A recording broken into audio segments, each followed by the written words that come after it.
Isotopes, ठीक है।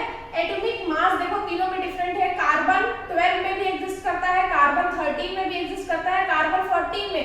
ये जो कार्बन 14 में एग्जिस्ट करता है यही कार्बन डेटिंग पर आता है। कार्बन डेटिंग क्या होती है? कार्बन डेटिंग में आपकी जो फॉसिल्स होते हैं उनके एज का पता चलता है। जैसे डायनासोरस जो है, अगर डायनासोरस जो है वो अर्थ के नीचे है, मान लो वो निकलते हैं, उनका फॉसिल निकलता है, तो उससे हम उसकी एज पता करते हैं कि 200 इयर्स अगो या फिर 300 इयर्स अगो का होगा ये। ऐसा करते हैं कि नहीं हम? जो एनिमल्स होते हैं या फिर प्लांट्स होते हैं, कुछ भी जो एनिमल्स प्लांट जितने भी लिविंग थिंग होते हैं उनकी हम एज पता करते हैं, ठीक है। या फिर कोई भी जैसे मान लो हड्डी या फिर कोई भी फॉसिल जो अंदर मिला है, हमको निकाले हैं हम जमीन के अंदर से, उससे उसकी हम एज पता करते हैं। वो एज कैसे पता चलती है? From the carbon dating. Carbon dating से पता चलती है, इस प्रोसेस को ही कार्बन डेटिंग कहते हैं, और वो C14 कार्बन से होती है। कार्बन के जो 14th आइसोटोप है C14 कार्बन से ही होती है, जिसका एटॉमिक मास 14 है, ठीक है। आपका जो मोल है वो कार्बन 12 इस फॉर्म में, जो कार्बन 12 इसको स्टैंडर्ड लिया गया है, और इस पर्टिकुलर कार्बन 12 से ही इसका 12th पार्ट लेते हैं, ठीक है। इसका 12th पार्ट 1 मोल के बराबर होता है। कार्बन 12 का 12th पार्ट जो होता है 1/12 कार्बन एटम, 1/12 कार्बन एटम मतलब ये C12, समझ में आया? 1/12 कार्बन एटम मतलब 1/C12 इज इक्वल टू 1 मोल। ये 1 मोल के बराबर है आपका, और यही किसके बराबर है? एवोगैड्रो कांस्टेंट के बराबर है आपका 6.022 × 1023।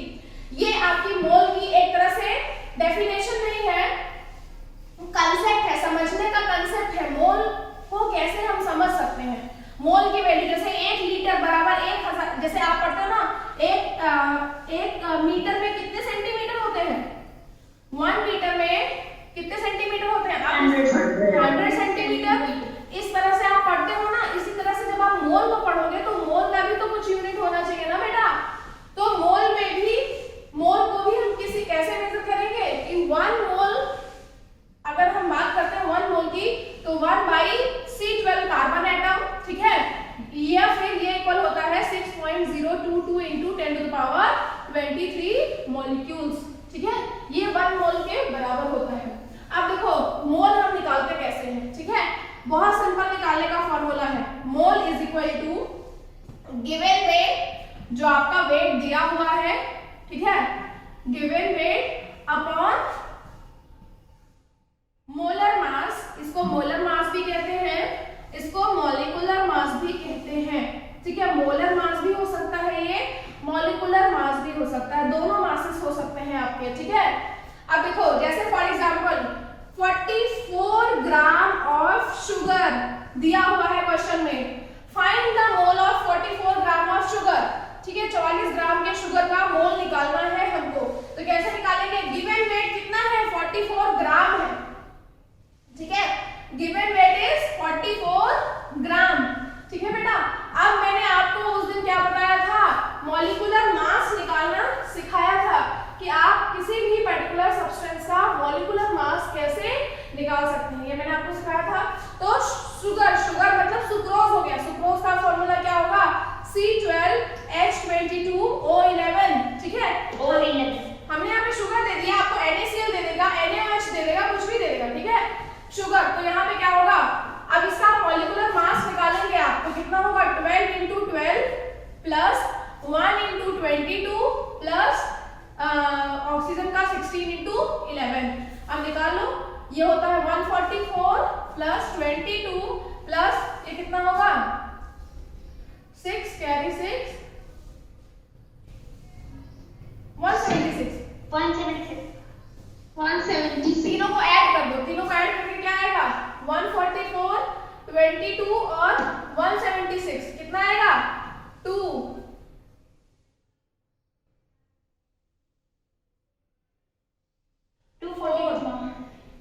342 आएगा बेटा, 342 आएगा, ठीक है, 342 है। हाँ, तो अब इसका टोटल कितना है? 342, तो 44 डिवाइडेड बाई 342, ठीक है। ये जो वैल्यू आएगी ये आपकी कितनी आएगी? 44 ग्राम ऑफ शुगर की मोल में वैल्यू आ जाएगी, ठीक है।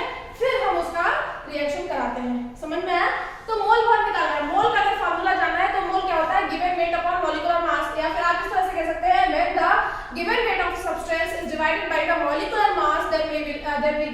The mole of the particular substance. ठीक है, देखो डेफिनेशन की बात करेंगे तो बहुत सिंपल है। डेफिनेशन क्या है? When the given weight of the molecule is divided by the when the given weight of a particular substance is divided by its molecular mass या फिर its molar mass, उसके molecular या molar mass same होता है, अगर हम उसे divide करते हैं then we will get the mole of the particular substance, उस substance का हमको मोल मिल जाएगा। लेकिन अगर हम कंसेप्ट की बात करते हैं, मोल के कंसेप्ट, मोल कंसेप्ट और मोल डेफिनेशन दोनों में डिफरेंस है कि नहीं? मोल कंसेप्ट की बात करते हैं तो मोल कंसेप्ट क्या होता है? It is the value equal to the 6.022 into 10 to the power 24 molecule that is equal to the Avogadro constant और 1/12 कार्बन एटम। ठीक है, समझ में आया ना? 1 मोल इज इक्वल टू, अब देखो एक तरह ये पढ़ाने का क्या मतलब हुआ मेरा, एक बहुत सिंपल सा क्वेश्चन मैं आपसे देती हूँ। ठीक है, और उसमें मैं आपसे पूछती हूँ कि कितने, जैसे मान लो पूछ लिया कि 12 ग्राम के सोडियम हाइड्रोक्साइड या फिर सोडियम क्लोराइड, सबसे इजी है। ठीक है, 12 gram of sodium hydroxide NaOH ले लिया हमने, इसमें कितने मॉलिक्यूल एग्जिस्ट करेंगे? 12 ग्राम ऑफ सोडियम हाइड्रोक्साइड में कितने मॉलिक्यूल एग्जिस्ट करेंगे? तो कितने मॉलिक्यूल एग्जिस्ट करने से पहले हम उसका मोल निकालेंगे, है ना? मोल क्या होता है? Given weight upon molar mass. Molar mass किसका? मॉलिक्यूलर मास हमको निकालना है NaOH का। सोडियम का क्या होता है? 23 प्लस ऑक्सीजन का 16 प्लस 1, तो कितना हो जाएगा? 17 और 23, ये आपका हो जाएगा 0, ये 40 आएगा ना पूरा, तो 12/40। ठीक है, 12/40 को अगर हम डिवाइड करेंगे, सीधे सीधे आप डिवाइड करो। हाँ बेटा,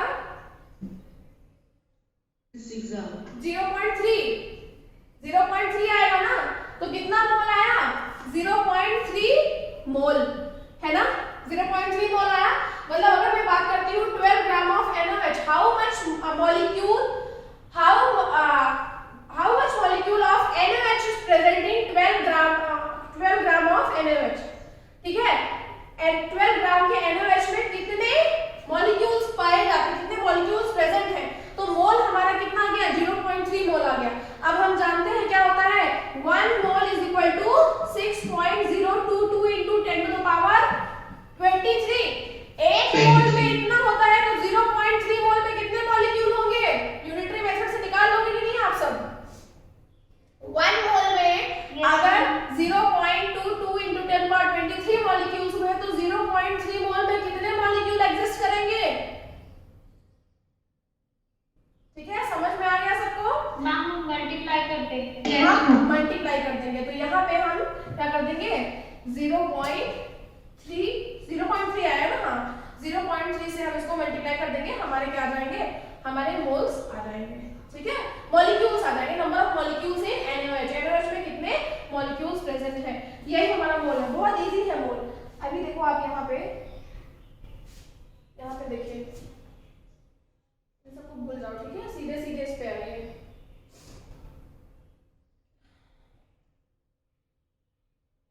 यहाँ पे देखो क्वेश्चन नंबर 7 देखिए, what is the mass of 1 mole of nitrogen atom? ओहो, सबसे पहला question, what is the mass of 1 mole of nitrogen atom? इस क्वेश्चन को करिए, बहुत इजी है। 1 मोल ऑफ नाइट्रोजन एटम्स, ठीक है, एटम्स लिखा हुआ है, तो 1 मोल ऑफ नाइट्रोजन एटम में कितना मास होगा? उसका जस्ट उल्टा जो मैंने पढ़ाया। तो सबसे पहले इसमें क्या निकालोगे? मोल निकालोगे। ठीक है, मोल कैसे, sorry 1 mole of nitrogen atom में कितना मास होगा? तो मोल का फॉर्मूला क्या है बेटा? गिवन वेट अपॉन मोलर मास या फिर मॉलिक्यूलर मास। ठीक है, अब नाइट्रोजन एटम है और इसका मोल दिया हुआ है, 1 मोल दिया हुआ है, और गिवन वेट हमसे पूछा है, और क्योंकि मास हमसे पूछा है, दैट मींस गिवन वेट पूछा और नाइट्रोजन एटम है, तो मतलब एटम लिखा हुआ है। यहाँ पे एटम लिखा है बेटा, मतलब क्या होगा? अगर यहाँ पे नाइट्रोजन मॉलिक्यूल लिखा होगा तो हम N2 का कंसीडर करते हैं, नाइट्रोजन मास लेंगे। हाँ, नाइट्रोजन एटम देखो, अगर मॉलिक्यूल लिखा होता तो N2 कंसीडर करते, क्योंकि नाइट्रोजन हमेशा डायटोमिक फॉर्म में एग्जिस्ट करता है, लेकिन यहाँ पे N सिर्फ लिखा है, नाइट्रोजन एटम है, इसका मतलब एटॉमिक नंबर 7 है और एटॉमिक मास 14 है, तो यहाँ पे हम क्या लेंगे? 14। तो क्या होगा हमारा? 14 ग्राम जो इसका मास आएगा। अगर हम फिर यहाँ से इसको इंटू कर देंगे ना, क्रॉस मल्टीप्लाई कर देंगे इसको, तो कितना आ जाएगा, गिवन वेट हमारा 14 ग्राम आ जाएगा। अब देखो 14 ग्राम ऑफ नाइट्रोजन एटम में आपको 1 मोल मिलेगा। यहाँ पे मोल अगर हमको निकालना है तो देखो गिवन वेट 14 है और यहाँ पे इसका वेट भी 14 है, 14 बाई 14 तो 1 मोल आ गया हमारा, है ना, समझ में आ गया कि नहीं। सेकंड क्वेश्चन करिए, 4 मोल्स ऑफ एल्युमिनियम एटम। क्या बोल रहे हो? एक बार भी बता दीजिए, समझ नहीं है सही से। समझने की कोशिश करो, बताते तो वो स्कूल तो आओ पहले, समझने की कोशिश नहीं करोगे, सिर्फ मैम बता दीजिए, एक बार और कर दीजिए, एक बार और कर दीजिए।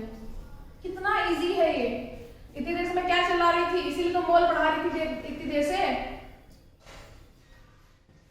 लो देखो फिर से क्वेश्चन क्या था, 1 मोल ऑफ नाइट्रोजन एटम। एक बात ध्यान देना, मैं बार बार बोल रही हूँ बेटा, नाइट्रोजन एटम लिखा है मतलब कोई भी एक्स एटम लिखा है या एक्स मॉलिक्यूल, इस बात पे ध्यान दीजिएगा। अगर एटम लिखा है तो सिर्फ आप एक एटम को कंसीडर करेंगे, एक्स अगर एक्स एटम है तो सिर्फ एक्स एटम को कंसीडर करेंगे, अगर एक्स मॉलिक्यूल है तो उसके डाई एटॉमिक फॉर्म को कंसीडर करेंगे। वो भी क्वेश्चन आगे मिलेगा, इसीलिए मैं बोल रही हूँ। तो 1 मोल ऑफ नाइट्रोजन एटम। अब सबसे पहले आपको मोल का मैंने फॉर्मूला बताया है। मोल क्या होता है, गिवन वेट अपॉन, सब में यही अप्लाई करना है, इसीलिए इस फॉर्मूले को याद कर लो, given weight upon molar mass, ठीक है, एमएम। अब क्या होगा, मोल ऑलरेडी दिया हुआ है और आपसे मास पूछा है क्वेश्चन में, तो मोल कितना है, 1 मोल, तो मोल की जगह पे 1 रख देंगे। गिवन वेट हमसे पूछा है तो गिवन वेट की जगह x रख देंगे अपॉन मोलर मास। नाइट्रोजन एटम का मोलर मास कितना होता है, nitrogen atom has atomic number of 7, it means it has atomic mass of 14, just double हो जाता है। 3 केस में अलग होता था, वो मैंने आपको बता दिया था। 2 केस में बेसिकली मैंने पढ़ाया था, एक सोडियम में 23 हो जाता है और क्लोरीन में 35.5 हो जाता है, ठीक है, बाकी सब में डबल होगा। अब यहाँ पे 1 is equal to x upon कितना है, 14 रखोगे, इसको जब यहाँ पे क्रॉस मल्टीप्लाई करोगे तो 14 इज इक्वल टू x, मतलब x हमारा गिवन वेट है, तो गिवन वेट की वैल्यू हमारी 14 ग्राम आई है, ठीक है। गिवन वेट हमेशा ग्राम में रहेगा, केजी में बेसिकली हम ग्राम में ही इसको करते हैं, ठीक है। तो 14 ग्राम को अगर हम लेते हैं तो 1 मोल आएगा, ठीक है, आप समझ रहे हो। अब दूसरा क्वेश्चन देखो, 4 moles of aluminium atom, atomic mass of aluminium आपको 27 ऑलरेडी दिया हुआ है, ठीक है। 13 दूनी 26 प्लस 1, कभी-कभी किसी में प्लस 1 कर देते हैं, तो 27 ऑलरेडी दिया हुआ है। जिसमें आपको नहीं बताएगा उसमें आपको ये दिया होगा, बहुत सिंपल है।